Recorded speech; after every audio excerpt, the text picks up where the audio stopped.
Surviving infidelity. Found out from new wife the depth of ex-wife's infidelity. Here just to vent, I have no way of getting closure from this due to my ex-wife being dead. My ex and I were high school sweethearts and married 2 years after high school. She was truly my first love. I joined the Navy after high school and I asked, let's call her Lisa, to marry me. I left for boot camp, A school and sub-school, job training for civilians. I would see her whenever I could, she would come out to see me, and it always felt like I was the most important person in the world to her. She had a way of making me feel like I was loved and desired, and I would return the favor in every way I could. For some context, my ex-wife was what the internet would call a BBW, which is my kind of woman. If I knew then what I know now, I wouldn't have married her. Although I loved every inch of her body, she didn't. I'm not making excuses for her bad behavior, I've just had a few years to reflect on what went wrong. She had very low self-esteem, and what I would later find out, any interest from any another man would help boost that. Some of you know just how that works. Her personality was what really grabbed me. She had a smile that would light up a room and a laugh that I found intoxicating. Without dragging this out, I was head over heels for this woman. Being in the Navy, I was very aware that the life of Navy wife was hard. You take a woman away from her family and friends, drop them in a town with no one, then you leave for months on end. I attributed the problems we had and the distance that grew between us to that. I decided early on in my enlistment that I would need to get out after just one tour. In my mind, my enlistment was killing my marriage, even though I exceeded expectations under my command. In which my XO pleaded with me to re-enlist. She just had a hold on me and I wanted to make her as happy as she made me. I had a thought in the back of my mind that she may have been unfaithful to me while she was back home and I on the other side of the country. But me being young, dumb and in love, didn't see the clear signs that she was cheating on me. So, I get out of the Navy and come home. I feel so confident that all those thoughts I had and behaviors that were so unlike her would go away, and we would be us again. I couldn't have been farther from the truth. She was so cold to me, leaving the room when her phone would ring, getting off work at 4 p.m. but not getting home till 10 p.m. on a nightly basis. I called during these times and no answer. Weekends with the girls where I knew all the girls but was never invited, even though some of their significant others were supposed to be there. Our intimate life went from anytime anywhere, to nothing. At first, I attributed this to her body image issues, which she gaslighted me into believing was the cause. I allowed this to continue for 3 months. When I called her on her BS, she got angry at me for thinking like that, and told me I had been acting very difficult to her friends and to the life she had built for herself while I was gone. She twisted the whole thing around on me like I was crazy, but in my core, I just knew it had to be something else. I followed my gut this time and left her. We divorced and I moved on with my life. Not willing to allow myself to fall in love like that again, where I couldn't tell up from down, I went on an actual binder. I would smash 2 or 3 women a week, before Tinder and social media. Just meeting women and giving them the D, the old-fashioned way. I had time to make up for because I had been faithful to Lisa our entire relationship. Fast forward 4 years, Lisa died in a car crash and during the funeral and repast, I ran into an old classmate of ours, we'll call her Alice. Lisa had remarried and had a kid, so our relationship was as over as can be. Alice had a crush on me back in high school, and I noticed them yams back then. Neither one of us acted on this attraction due to my relationship with Lisa. A month goes by, and I inbox Alice. I couldn't get her out of my mind so I took my shot. Once I finally got her on the phone, things were weird. I could tell she was into me but I could tell she was holding back. Come to find out Alice was the roommate to Lisa's godsister during our marriage. After a few conversations and a couple of dates, she opened up to me. She only learned that me and Lisa were married though her obituary. She told me that she had no idea we got married because every time she would see Lisa, she was with a different guy. She even told me that she had walked in on Lisa and a few of these guys having intercourse. She didn't think anything of it because they were some of the only friends in their circle that had their own place. Everyone else still lived at home and their apartment became somewhat of a flop house, which is why she felt the need to move out as soon as she could. But due to her not having a good job or even good prospects, lasted longer than she would have liked. Alice asked me if that was the reason for our divorce, and out of sheer embarrassment, I told her yes. I had no idea about how many guys or how long or how deep her infidelity went. She would tell her friends she was going on a cruise or a vacation out of town, and that would be the times she would come see me in whatever duty station I was at. She would return with gifts that I gave her, money and even a couple of cars I had bought her. Alice thought she had a sugar daddy, which was my dumb self. She never questioned it as she just chalked it up to them being young and just enjoying life as independent women. She herself had been dating an older man and felt it wasn't her place to judge.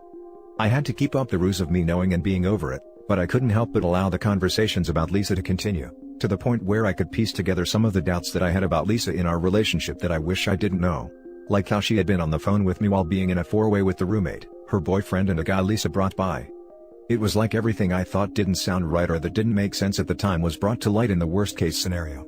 She had been cheating on me since we left high school and possibly before, but my heart can't take probing deeper, because I believe I would just uncover more betrayal. I don't want to soil her name due to her untimely demise, but damn. What do I say, who do I speak to, how do I deal with this? I have learned more due to my wife's relationship with Lisa's god sister, and her time as her roommate. They speak about her as being a free spirit and how she worked her low self-esteem and body image issues into A+, somewhat like a legend. I hear these stories and all I feel is rage, hurt, regret and self-loathing, but I got to play it cool. It's been too long for me to come clean to my wife, as I don't want her to feel like I still have feelings for my ex-wife. Which it would definitely look like, because a lot of these stories are new to me and the feelings are fresh, because it's often me hearing these things for the first time, and me being blessed or cursed with a good memory, allows me to match those stories up with situations I thought didn't sound right on my end, but I chose to ignore. So here I am on Reddit venting to internet strangers, trying to get this off my chest so I can move on with my life. So with that being said, screw you Lisa, I loved you with everything I had and you played me, and to this day has me looking like a fool, so I hope you burn in hell. Now for the top comments. I hope you can come clean with your wife.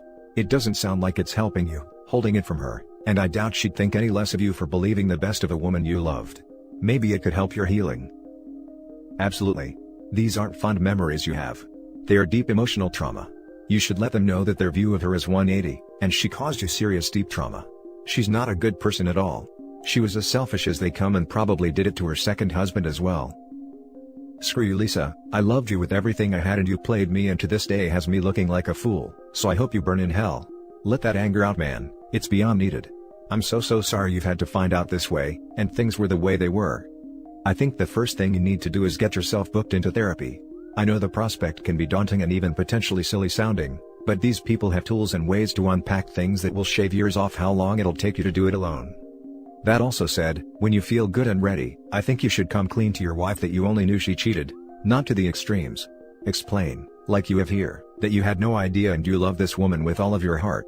You're not weak, you're not a fool, you've no control over someone else's actions, only your own, and you've conducted yourself incredibly in light of the circumstances. Be kind to yourself. Exactly, she sounds like the weak fool. You sound like a good guy that had his stuff together and got into a relationship with the wrong woman. This is common in affairs. The cheater looks like a fool. Although it doesn't feel like it, the betrayed is typically the hero of the story. Man, that stuff, sorry. You had your suspicions and now you've been vindicated, and know that you were not crazy or paranoid. It doesn't matter if it was 1, 5 or 10, or 100 men. It still feels the same.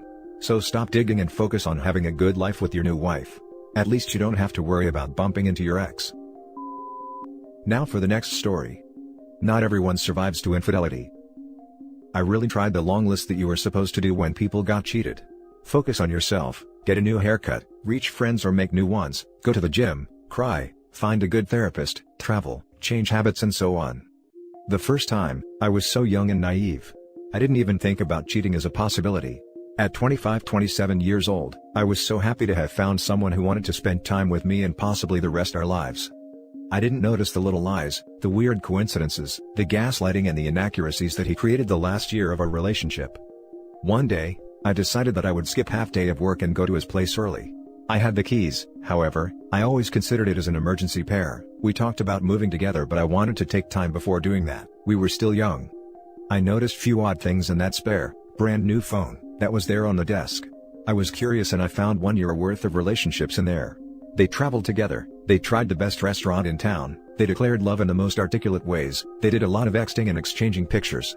He called me boring, safe and unsatisfying. I left him. He called me only once to ask me to give back some stuff. I asked why he didn't left me earlier. He simply told me that it was hard for him to disappoint his parents since they liked me and they would never like someone like her. I was a safe choice for him. In the end they got married and they are still together with 2 kids. It took me years to recover, years to trust others and myself. Years of trying to build myself back. I moved town, I did therapy, I joined a volunteer group and I stayed away from men because I couldn't trust my guts. At 32 years old, I met Carl. We became friends. He told that he was recovering from a messy relationship. It took a full 6 months of knowing each other to kiss or have our first date. I taught, here I am. Healed and better than before, with hobbies and more self-awareness. We had a good 2 years. We managed to progress slowly and consciously. He told me that he couldn't commit through marriage, but was ready to living together and have a family. I was okay with that. I appreciated how well we could communicate. I received a text message from unknown number. I was more than confused. I simply couldn't believe it.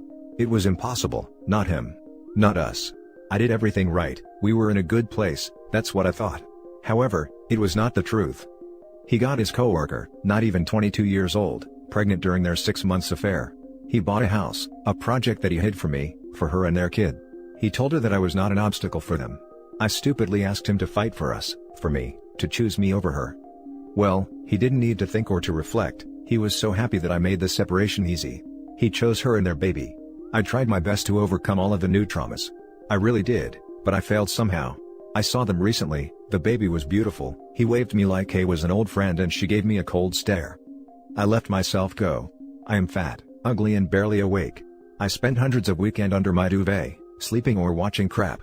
I am not career driven, I don't care about anything. I am in therapy, however nothing seems to shake me or help me.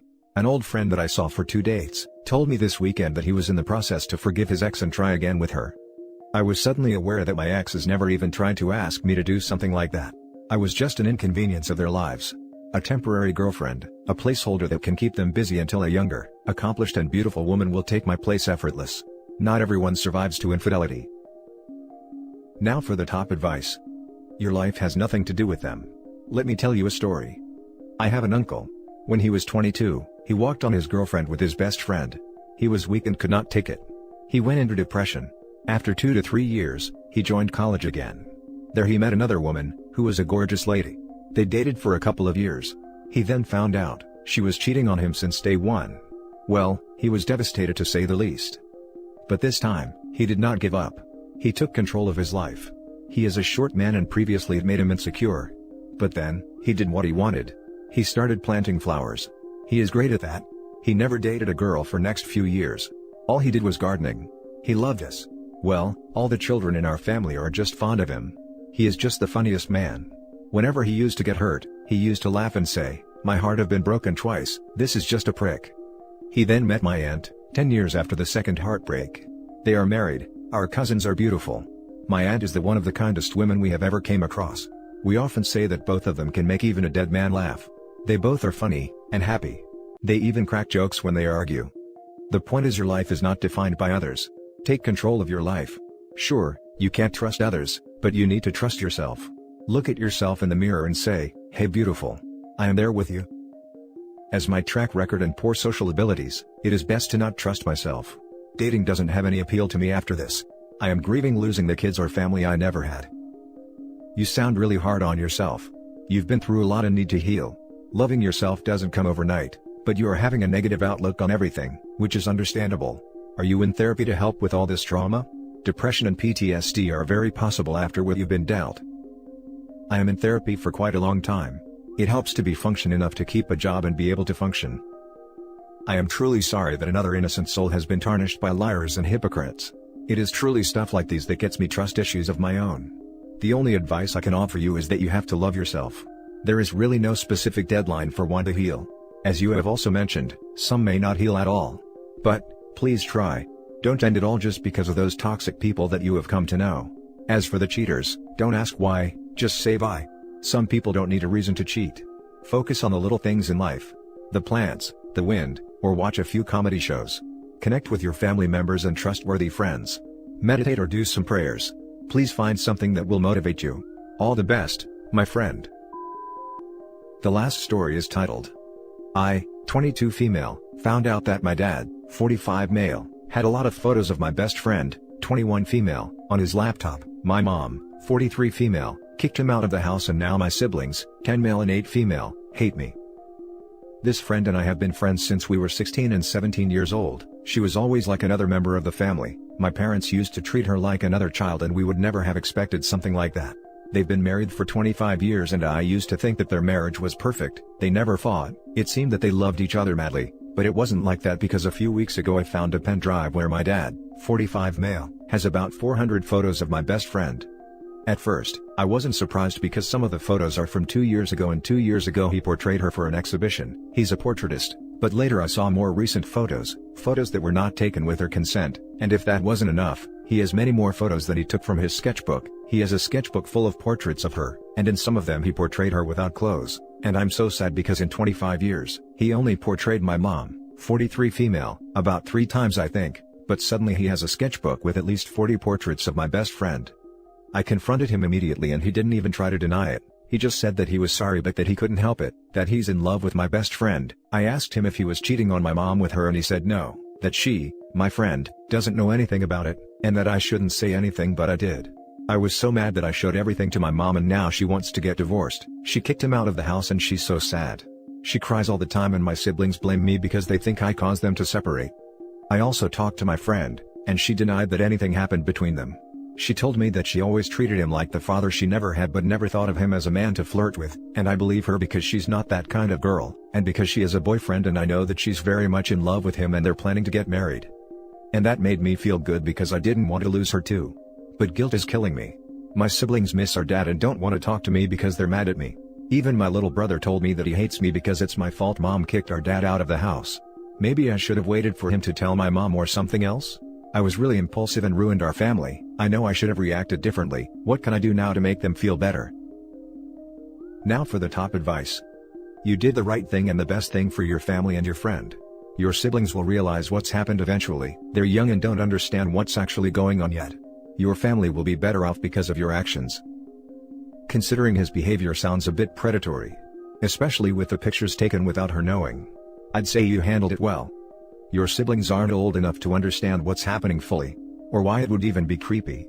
Considering he's like a father figure to her, I'd say this is just really creepy. No. You did not ruin your family, your dad did when he decided to make naked sketches of your best friend while knowing your mom will be totally against it. To top it off, in love with her too? Your siblings are too small to see a logical side of it. They are acting out because you guys were always a happy family and now it's like the house broke down. Give them time. It's now on your mom to explain it to them, because they won't trust your word. So, give it a bit of time, but do remind her that your siblings will keep hurting until she sits down with them and explains it to them. And that's it for this video guys. If you have thoughts to share, leave a comment below. Don't forget to hit like and subscribe if you like this content. I'll catch you in the next one. Good day everyone.